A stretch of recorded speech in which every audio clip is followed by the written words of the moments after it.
Hello friends, welcome to the new episode of my channel. আমি Prince. তো আজকের এই ভিডিওটা আমার মনের খুব কাছের একটা ভিডিও হয়ে থাকবে এবং তোমাদেরকে অসংখ্য ধন্যবাদ। তোমরা না থাকলে আমার ইচ্ছেটা পূরণ হতো না। দেখো, প্রত্যেকটা মানুষের কিছু না কিছু ইচ্ছে রয়েছে। কেউ জীবনে অনেক বড় হবে, অনেক নাম কামাবে, নিজের কিছু গাড়ি বাড়ি করবে।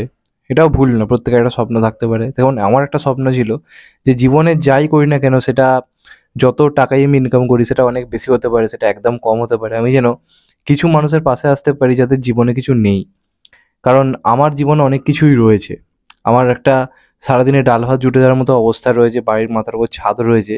কিন্তু অনেক মানুষ রয়েছে, আমরা অনেক সময় ভাত খেয়ে নষ্ট করে দিই, কিন্তু সেই ভাতটুকু খেতে পারে না এমন পরিবার কিন্তু রয়েছে।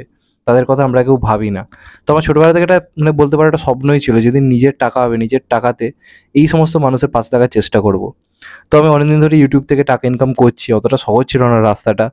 আমার চ্যানেলে প্রথম ইনকাম হতে সময় লেগেছিল 9 মাস। 9 মাস টাইম লেগেছিল ফার্স্ট ইনকাম আসতে। 8 মাস বেকার ছিলাম, 9 মাস টাইম লেগেছিল। তারপর থেকে আস্তে আস্তে তোমরা আমার পাশে দাঁড়াও, তোমরা আমার ভিডিও দেখো, তোমরা নিজেদের এমবি খরচ করে আমার ভিডিও দেখার জন্য তোমাদেরকে অসংখ্য ধন্যবাদ। এবং আমার বারবার মনে হচ্ছিল যে আমার যেটা স্বপ্ন, সেটা এবার সত্যি কথা বলতে গেলে এবার সেই জিনিসটা শুরু করার টাইম হয়েছে, যতটা পারা যায় আমার দিক থেকে। এবং এর ফলে তোমরাও যে আমার ভিডিও সময় নষ্ট করে দেখছো, তোমাদের দেখার জন্য তুমি টাকাটা ইনকাম করতে পারছি। যেটুকু যা করি, সে বেশি হোক বা কম হোক। তো এটা কোথাও তোমাদেরকেও ট্রিবিউট, যে তোমাদের টাকাটাও আমি চেষ্টা করছি একটা ভালো কাজের মধ্যে বিনিয়োগ করার। আমি যখন কালকে লিখি যে আমি একটা অনেক দিনের স্বপ্ন পূরণ করেছি ইউটিউব টাকাতে, কেউ কেউ লেখে বাইক কিনেছি, কেউ কেউ লেখে গাড়ি কিনেছি, কেউ কেউ লেখে হয়তো মোবাইল ফোন কিনেছি। বিশ্বাস করো, এগুলোর সবই যে আমার দরকার নেই এমনটা কিন্তু নয়। অনেক দূরে দূরে মাঝে মাঝে ইন্টারভিউ নিয়ে যেতে হয়, গাড়ি ভাড়া সেই করতেই হয়। তো গাড়ি আমার দরকার সত্যি কথা বলতে গেলে। আমি তোমাকে আমার মোবাইলের অবস্থা দেখাচ্ছি, পুরো ভেঙে চুরে একাকার অবস্থা, খুব একটা ভালো অবস্থা নয়। তো আমি চাইলে একটা মোবাইলও যে কিনতে পারবো না এমনটা না, কিন্তু আমার কোনো দিনই টাকা ইনকাম করবো নিজের জন্য এই মেন্টালিটি আমার ছিল না। তো এর আগেও যে আমি এরকম জিনিস করিনি তা না। আমি জন্মদিন আমার সেলিব্রেট করি না, জন্মদিন সেলিব্রেট করি বেসিক্যালি এই সমস্ত শিশুদের সাথে, এই সমস্ত অসহায় মানুষদের পাশে দাঁড়িয়ে চেষ্টা করি। তো বেশিরভাগ সময় সেটা মা বাবার টাকা তাকে করতাম। ইচ্ছে ছিল নিজের টাকায় কোনোদিন একটা করতে পারবো। তো ইউটিউব ধরে এতদিন ধরে যে টাকা জমিয়েছি, ফার্স্ট টাইম এটা আমি ইনভেস্ট করলাম আমার তরফ থেকে। একটা ইট ভাটাতে আমি গেছিলাম, সেখানকার মানুষদের অবস্থা প্রচণ্ড খারাপ। বিশ্বাস করো, বর্ষাকালে যখন বৃষ্টি হয় তারা নিজেদের কাজ হারিয়ে ফেলে, কারণ সেখানে তারা কাজ করতে পারে। এবং বাকি যে টাইম থাকে তারা দিন আনা দিন খাওয়া অবস্থা। কোনো কোনো সময় পান্তা ভাত খেয়ে হয়তো 3 বেলা তাকে কাটাতে হচ্ছে, সকালে এইটুখানি, দুপুরে এইটুখানি, রাত্রে এইটুখানি। তো আমার বারবার মনে হতো আমাদের টিম আছে একটা অঙ্গীকার, তারা এখানে অলরেডি কাজ করে। তো আমার খুব ইচ্ছে ছিল নিজের ফ্যামিলি নিয়ে নিজের টাকাতে কোনোদিন এদের পাশে দাঁড়াবো। তাই আমি আমার তরফ থেকে একটা ছোট্ট গিফট ওদেরকে দিই। নতুন বছর নতুনভাবে শুরু করার একটা ইচ্ছা আমার সত্যি কথা বলতে গেলে ছিল। এই বছর থেকে বেসিক্যালি প্ল্যানিংটা করেছি যতটা পারা যায় এই সমস্ত মানুষদের পাশে থাকা। আমার তো নেই এমন কিছু নেই, কি নেই, নিজের বাড়িতে ওয়াইফাই রয়েছে, ভিডিও করছি, এ করছি। হ্যাঁ, অবশ্যই তোমরা না পাশে দাঁড়ালে এতটা হতো না। তো আমার এটা বহুদিনের ইচ্ছে ছিল, নিজের যেটাই করি না কেন, ইউটিউব যখন শুরু করেছিলাম ভাবিনি ইউটিউবে একটা নিজের প্ল্যাটফর্ম তৈরি করতে পারবো কিছুটা হলো। অনেকের থেকে পিছিয়ে রয়েছে, ইনকাম আমার যে খুব প্রচুর তা নয়, কিন্তু যেটুকু যা পাচ্ছি আমার মনে হয় আমি যতটা না খুশি থাকবো, যদি আমি তাদেরকে খুশি করতে পারি আমার কাছে সেটা অনেক বেশি আনন্দের হবে। তো যাই হোক, আমি তোমাদেরকে আমার মোমেন্টসটা দেখাই যেগুলো আমি সেখানে করেছি। ফার্স্টে তো একটুখানি দেখলে তোমাদেরকে আমি ডিটেলসটা দেখাচ্ছি যে আমি যতটা তাদের পাশে থাকার চেষ্টা করছি, এবং আমার প্রতিজ্ঞা করছি আমি যে এই বছর যতটা পারি আমার তরফ থেকে তাদের পাশে থাকার চেষ্টা করব। তো দেখো তোমরা আগে ভিডিওটা পুরোটা, যেটা আমি ওখানে যে জিনিসটা ঘটেছে সেটাকে তোমরা দেখো, যেটা আমি বেসিক্যালি করেছি আর কি ইউটিউব থেকে আয় করা টাকাটা, সেটাকে তোমরা দেখো, তারপর আমি বাকি কথা বলছি। Let's watch.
তো তোমরা দেখলে এবং অনেকেই আমি জানি এখন কমেন্ট করতে পারে যে, "দাদা তুমি ভালো কাজ করেছো কিন্তু শো অফ করার কী ছিল? দেখানোর কী ছিল? তুমি তাহলে দেখিয়ে কেন করছো?" আমি এটা দেখিয়েই করছি। তার কারণ হচ্ছে যদি আমার মতো কিছু মানুষ যদি শো অফ করে দেখিয়েও যদি এই মানুষগুলোর পাশে এসে দাঁড়ায়, এদের গোটা সপ্তাহে ৬ দিন না খাওয়া অবস্থায় এরা অনাহারে না খেতে পেয়ে মারা যায়। আপনাদের কোনো আইডিয়া নেই।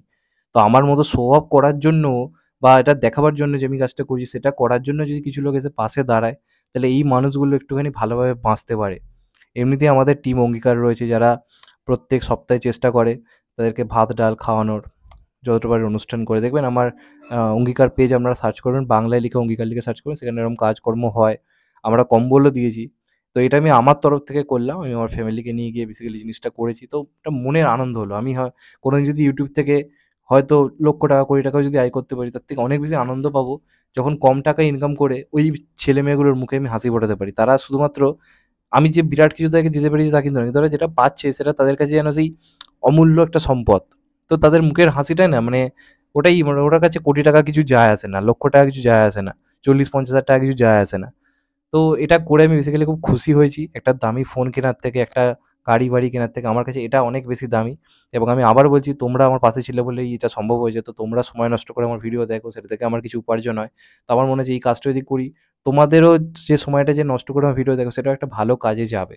তো যে কারণে আমি এটা করলাম। আমার তরফ থেকে চেষ্টাটা থাকবে। আমি বলব প্রত্যেকেই যদি এইভাবে একটু পাশে এসে দাঁড়ায় এই মানুষগুলো তাহলে এরাও একটু ভালো থাকে। পৃথিবীটায় যেন সবাই ভালো থাকে। শুধু নিজে ভালো থাকি এটা ভাবলে হয় না।